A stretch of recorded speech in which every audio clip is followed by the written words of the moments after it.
You're about to tap into the digital marketing strategies that separate thriving law firms from the ones trying to keep up. Join Jennifer Goddard as she breaks down the roadblocks holding your practice back and reveal the insider tactics attorneys are using to scale past 7 figures. From cutting-edge digital marketing tips to exclusive interviews with industry leaders, we're giving you the playbook to attract higher quality clients, dominate your market, and build a firm that runs like a growth machine. Your next breakthrough starts now. This is the Marketing Lawcast. Hi, and welcome to the Marketing Lawcast. I'm Jennifer Goddard, CEO of Integrity Marketing Solutions. Today, I want to share something I've never shared publicly before. It's not just a business story, it's a life story. About 1 year ago, I received a devastating healthcare diagnosis. I had a rare and aggressive form of breast cancer. And in what felt like the blink of an eye, I had to walk away from the business I had spent decades building. But here's the thing. The business didn't fall apart. It got stronger. Today, I want to take you behind the scenes of what happened, how I made the decision to step away, what it taught me about healing and about leadership, and why I believe that letting go quite literally saved my life. It all started early last year. I had knee surgery after I slipped and fell on the stairs. And so I was recovering from that knee surgery by swimming, one of the few ways that I could rehab gently. My husband David and I were on vacation in Sedona, Arizona. After a swim, I got out of the pool, I changed my clothes, and that's when I felt it. A lump in my breast. Many years ago, I worked in hospital marketing, and because of that background, I promoted countless mammography screening clinics. So when I felt that lump, I knew exactly what it was, and I knew that I didn't have time to procrastinate or deny. I needed to move quickly. I didn't even wait to get home. I started making the appointments while I was still in Sedona. And then came the diagnosis. I already really knew in my heart that it was a breast cancer, but I wasn't prepared to get that diagnosis by email. Not a phone call, not a consultation. It came through my email. And the diagnosis was a metaplastic triple-negative breast cancer. Now, what I learned very quickly, because I got this by email, I went straight to Google, which might have been a mistake, but what I learned was this is one of the rarest types of breast cancer. In fact, less than 1% of all breast cancers are of this type. The other thing I found on Google was studies that showed the 5-year survival rate for this cancer was 0. That stopped me cold. Literally, everyone in the studies had died before 5 years. Now, one of the reasons that I say that going right to Google might have been a mistake was the studies that I saw at first were a little bit older, like maybe 5 years ago. Since then, there have been some breakthroughs, particularly in the field of immunotherapy. So the more recent studies are showing about a 50% survival rate, which is still pretty dismal. But when I saw that, I thought, okay, I just need to be in the top half of the class. And I have never not done that. But that was a little bit of bravado. I really was scared. And I was sad.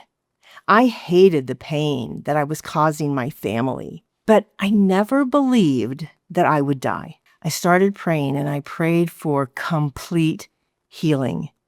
And I started making decisions to give myself the best possible chance of survival. We called a family meeting at my home, and my sons, James, who is our chief growth officer, and Mike, our creative director, came over.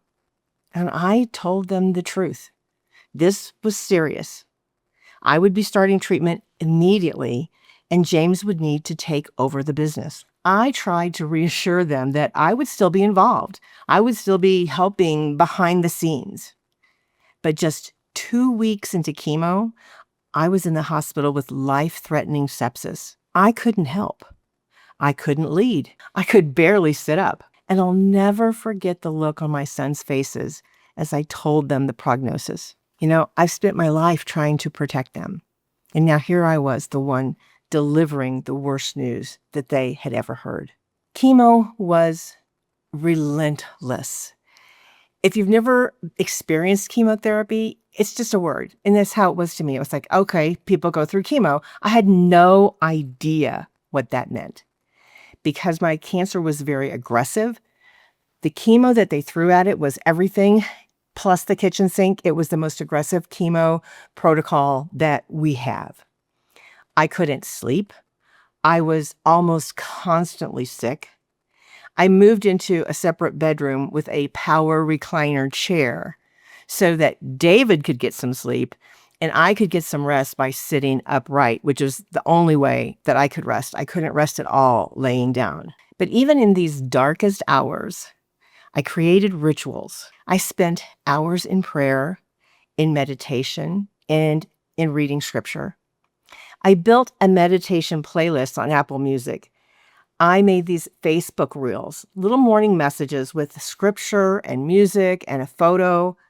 And in the early morning hours, I would send them to James and Mike and to my brothers, Ron and Bill, and to my business partner, Kyle. And then I shared them on Facebook with my friends. Some days it felt like all I could do was survive. But even then, I didn't want to survive in isolation. I shared. I stayed connected.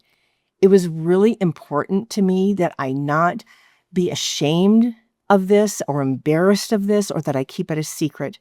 I wanted to be sure that I shared this journey with my friends and allowed them the opportunity to support them. During all this time, I told you I made a playlist on Apple Music, and one of the songs on that playlist really sustained me. It's called Don't Give Up on Me by Brandon Lake. And the way that Brandon wrote the lyrics to this song, it's as if God is talking to us, is talking to you, talking to me. So the lyrics are God speaking. So when he says, don't give up on me, he's saying, don't give up on God. And the lyric that really anchored me, that I really turned to all the time, was, you ain't seen what I promised, child, we're just getting started. And that became my anthem. I knew that this was a journey and not the end. I just believed that and I held on to that. There was one moment very early on that really captured everything about what this journey would become for me. Right before I started chemo, I made the decision to shave my head. We knew that I was going to lose my hair. The chemo that I was going to go through causes hair loss. And though some patients are able to use something called an ice pack to preserve some of their hair or maybe all of their hair, with this particular chemo regimen, that was not appropriate. So I was definitely going to be losing my hair. And I didn't want to just sit around and wait for it to fall out, in clumps and just... I just didn't want to see that as something that was happening to me. So I wanted to take back a little bit of control. I wanted to say, this isn't happening to me. I am walking through it with purpose. So I made an appointment with my beloved hairdresser, Arlene, and my son, Michael, took me to that appointment. Now, as I said before, Michael is the creative director at IMS. He's also funny. He's fiercely loyal, and he's usually the one cracking the jokes to keep everyone else strong. That day, he sat with me as Arlene prepared the clippers. And just as she was about to begin, Mike looked at her and said, shave mine too. I will never forget that moment. In a single sentence, he showed me exactly what love looks like. It wasn't just symbolic. It was strength. It was solidarity. It was saying, we're in this together. I'm not just watching you walk through this. I'm walking with you. I always believed that God had more for me to do, that this was not the destination. This was the journey. And here's where I want to go deeper. I've always believed that the mind and the body are not separate. Our thoughts, our emotions, our stress, they all affect healing, not just in theory, but in real, measurable, physiological ways. So when I got this diagnosis, I knew I couldn't just push through. I had to create space to heal. And not just physically, but emotionally, spiritually, and neurologically. And that meant letting go of the business completely. I wasn't half in, checking my emails from the infusion chair. No, I stepped away. And a year later, when my oncology surgeon reviewed the pathology report from my surgery, she was literally shocked. I had a complete pathological response. There was no trace of cancer left in my body. When I said she was shocked, she said to me, "I'll be honest, I didn't expect this. When I learned that you were the CEO of a national marketing agency, I assumed your job was incredibly stressful. I thought that would interfere with your outcome." And when I told her that I had walked away from work for a full year and James and the team had handled everything, she looked at me and said, "Well, I think they saved your life." Let that sink in. Letting go wasn't just a leadership move. It was life-saving. Healing does not happen in isolation. I had an entire network, what I call my army of angels, supporting me. Friends that I hadn't actually spoken to in decades suddenly showed up. Every week, not a week went by that I didn't receive cards or gifts or messages from people that I've known since kindergarten, my very best friend from elementary school, friends from high school, and people from all over the world who have known me through Integrity Marketing Solutions. My brothers, Ron and Bill, came out to Estes Park, and we had a Circle the Wagons retreat. We spent 3 days in Estes Park, and we laughed. We told stories of our childhood. We cried a little. We hiked in the Rocky Mountain National Park, and we laid out how we were going to fight this. My oldest brother, Bill, is an electrophysiologist, cardiologist, and he was going to take the medical resource. And as it turned out, the chemotherapy did cause me cardiac complications. And Bill literally saved my life on more than one occasion by knowing exactly what to do and telling me, "Here's what you need to do, sis." And we had planned that out during that retreat, just in case that would happen. My brother Ron is the spiritual anchor of our family. And he stayed with me through long nights. He offered the prayers and the wisdom and his presence to actually be there with me. There was this song, it was also on my playlist. It was one that my brother Bill had sent me the first day that he learned of my diagnosis. I strongly recommend this if you're going through any kind of a healthcare challenge or any kind of a personal challenge, or someone who is. There's a song, it's called "Rescue" by Lauren Daigle. And there's a line from that song, this lyric really embodies what I saw with my support network. God saying to me, "I will send out an army to find you in the middle of the darkest night." I get a little choked up just even talking about that, because that's what it felt like, that I had this army that God had sent out to find me in the darkest night, and I was never alone. That's what they were, an army of angels. But it wasn't just my immediate circle who showed up. There's one story that makes me laugh still and cry a little at the same time. Last October, I was supposed to be inducted into my high school's Hall of Fame. Such a big honor for me. And under normal circumstances, I would have flown back to Kansas City, shaken every hand, given a speech, the whole thing. But I was just too sick to go. So I asked my business partner and best friend, Kyle, if he would go in my place. And Kyle, he just didn't hesitate. He suited up, he traveled to my hometown, he did the school tour, he attended the ceremony, and he took photos of everything. And he represented me as only my best friend could. Now here's the part that still gives me chills. I learned at the very last minute that I could invite 2 guests to the Hall of Fame dinner. And I thought that Kyle shouldn't have to go through that alone. So I reached out to 2 old high school friends, Bill Stilley and Paul Mara. Mind you, this was the day before the event, but they didn't hesitate.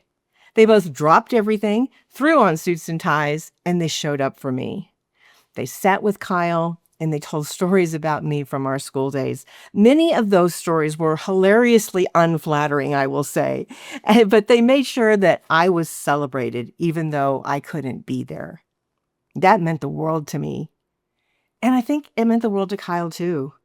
It reminded me that even when you're absent, when you literally can't show up for your own honor, the right people can still carry your presence into the room. That's community. That's legacy. And honestly, that's grace. While all of this was happening in my personal world, something amazing was also unfolding at Integrity Marketing. The business didn't crumble.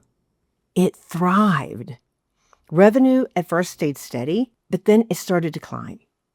We had no client complaints, very low churn rate. Our marketing campaigns continued. Leads kept coming in. And James, he was actually having fun. I watched as my son stepped into leadership and owned it. The team rallied. There was no drama, just commitment, loyalty, and grit. They didn't just fill in the gaps. They ran with it, and I could not be prouder of all of them. So let me speak directly to my fellow entrepreneurs, business owners, law firm owners, high achievers. If you think that you can't step away from your business or from your firm, even for a week, please hear this. Your business is a ticking time bomb if you haven't built the systems, the team, and the culture to survive without you. If you haven't done these things, you need to start yesterday. If you have the wrong people on the bus, you already know that. Fix it. Fix it now. If you don't have documented systems, start now. Document and refine those systems and practice following those standard operating procedures. Practice following those SOPs and make sure that they are correct, that they are efficient, and that they are up to date. Start all of this yesterday. Even if you never face a crisis like I did, your clients still deserve your very best every single day. And your future self, she will thank you for building something that doesn't rely on your constant presence just to function. Today, I am cancer-free. And I'm easing back into the business, not to retake control, but to support James and our team, to bring back to the business what I've learned over this past year, and to share that with you. In coming episodes of this podcast, I'll be diving into how to systematize your firm for long-term growth, the surprising truth about succession planning, how to build a team that shows up like owners, not employees, and yes, the mindset practices that supported my healing and can support your leadership as well. If you're listening to this and you're facing a battle of your own, whether it's in business or in your personal life, I want you to know that you're not alone. There is an army out there for you too. But you have to let them know. You cannot keep your challenge. You cannot keep your journey to yourself and expect that your friends and your network are just going to read your mind and know what you're going through. You have to let them in. You can build an army. You can lead an army. And you know what? You can be an army of one for someone else. If you're facing a challenge, I want you to know that you are not done yet. You haven't seen what's been promised. We're just getting started. So as I wrap up, if this story meant something to you, be sure to catch the next episodes. I'm going to walk you through the systems, the culture, and the mindset that made this kind of resilience possible. And please share this episode with someone who needs it. Someone walking through a personal crisis, a health challenge, or a season of leadership that they didn't ask for. Let them know that they are not alone. And this doesn't have to be the end of the story. If you want to learn more about what we do at Integrity Marketing and how we help law firms build businesses that can thrive in any season, visit our website, imsrocks.com. We're still standing. and the best chapters are still ahead. That's a wrap on this edition of the Marketing Lawcast. Thanks for joining us. Head over to imsrocks.com. If you're ready to skyrocket your firm's marketing, don't hesitate to book a free strategy call with our team right on our website. Here's to your success.